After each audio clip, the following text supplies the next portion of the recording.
একবার তালের ক্ষীর এইভাবে তোমরা বানিয়ে খাও, দারুণ লাগবে খেতে। আমি কিভাবে বানিয়েছি তোমরা পুরো ভিডিওটা দেখো। তালটা ঘষে দেখো রস বের করে নিয়েছি, রসটা কিন্তু একদম ছেঁকে নিয়েছি। তালের রসটা এখানে দিয়ে দিব, চিনি দিয়ে দিলাম।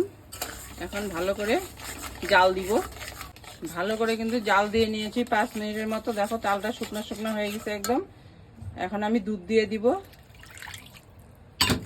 এটা ভালো করে এখন জাল দিব। দেখেছো কত সুন্দর হয়েছে কালারটা, একদম চকলেট কালার তালের ক্ষীর। কে কে খেয়েছো কমেন্ট করে বলবে, আর যারা খাও নাই তারা একবার বানিয়ে খেও, দারুণ লাগে। এখন কাজু বাদাম দিয়ে দিব। তালের ক্ষীর হয়ে গেছে, এখন আমি নামিয়ে নিচ্ছি। এই দেখো কত সুন্দর হয়েছে।